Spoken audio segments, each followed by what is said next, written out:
All right, good morning. Good morning.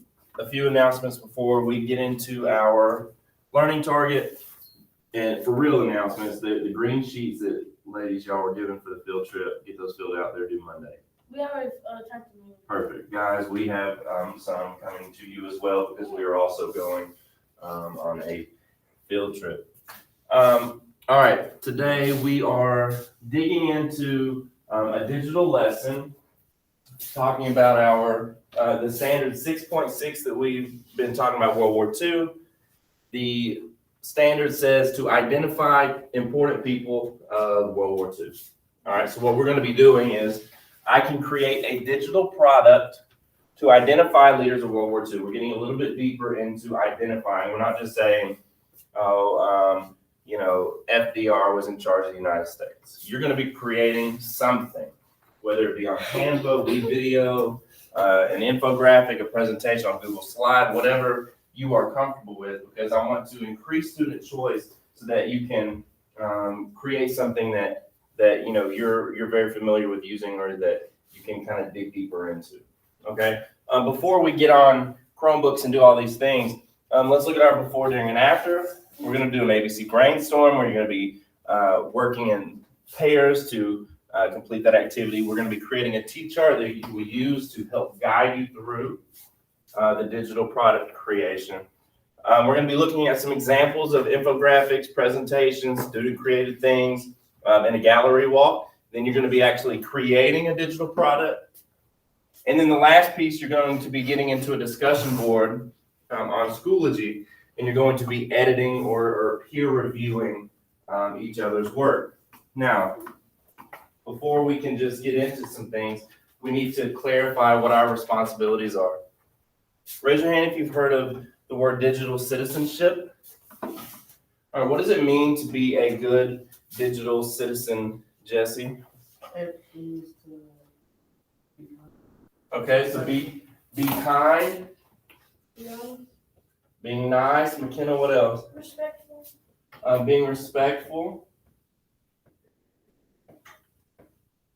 All of these things have something to do with citizenship. Why do we put the word digital citizenship with that? Because we're on a computer or phone. Yeah, because we're online, a computer, a phone, it could be a tablet, social media, you're interacting with people, so you're still using your citizenship skills, being nice, being kind, being respectful, but it's in a different platform. It may not be face-to-face, right? Text messages, you have to use good digital citizenship and texts, FaceTime, anything that you're using technology for to communicate, you have to be smart. What are some safety things we need to remember talking about digital citizenship? McKenna? Not giving up your password. Passwords. Why is it important to keep your password private? Because you hack your account, like do stuff with your account. Yeah, for sure. People hack other people's accounts. They might post something that you didn't want them to post, and that's kind of tied to you. You said privacy. That's a good thing to remember. Jackson? Don't give away your address. Don't give away your personal information. There's a lot of weirdos online that are looking to take your information. They could create accounts in your name, right? It's just a safety issue. What else, Chris? Yeah, texting people off your. You don't want anybody to have access to your account, to your password, to your username, because anything that let's say Jackson got into Chris's account and Jackson's starting to send messages or emails or videos or posts that people think is coming from Chris. Well, when it comes down to it, especially when we see this here for real at school, somebody posts something like, well, I was logged into their phone and I never logged out. Or I was logged in. Hold on just a second. Hey, Ms. Bugles. Okay. Okay. Uh-huh. Yes, ma'am.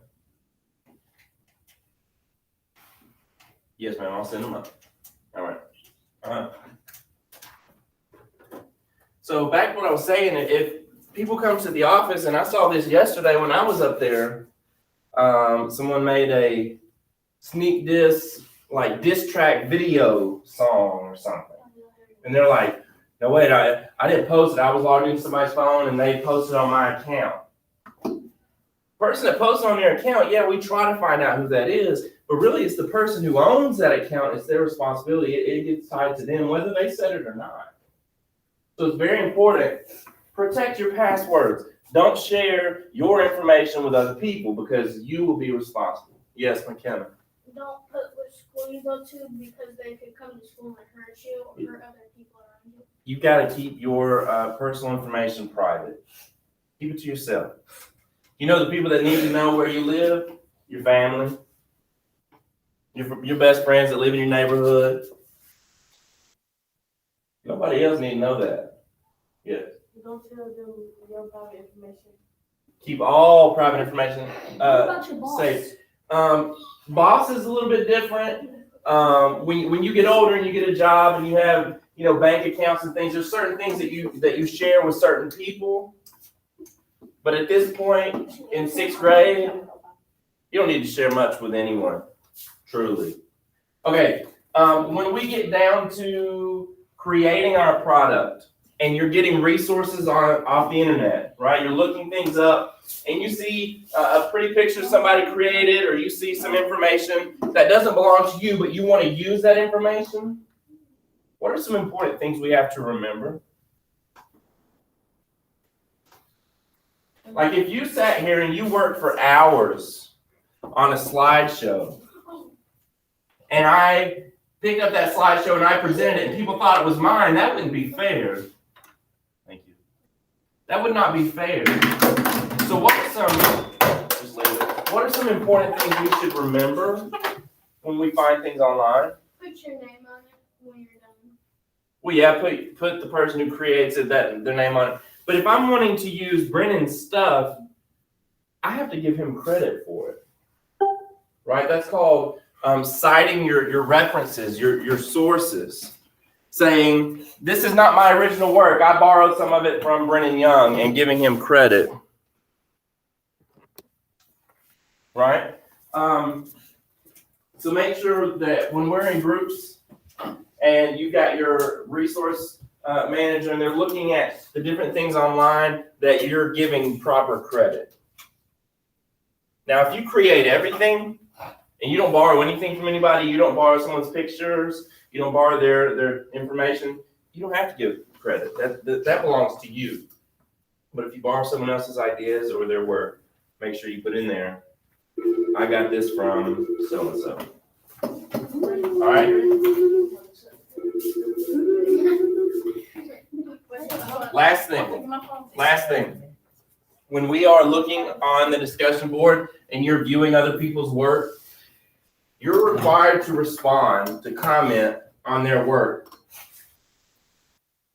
What types of things should we stay away from? Negatives, unless you're trying to improve them, right? There is such a thing as constructive criticism where you can say, hey, I think this could be better, blah, blah, blah. But just saying your work is crap, that's not gonna work, right? Be respectful because they're also gonna be editing on yours, right? I always like to give something positive that I like, something that could, maybe be a little bit better or more clear, and then following it up with another positive, kind of like an Oreo. Mm-hmm. Yeah, you sandwich that negative thing in between the positive things. It helps, take a little bit of criticism a little bit easier.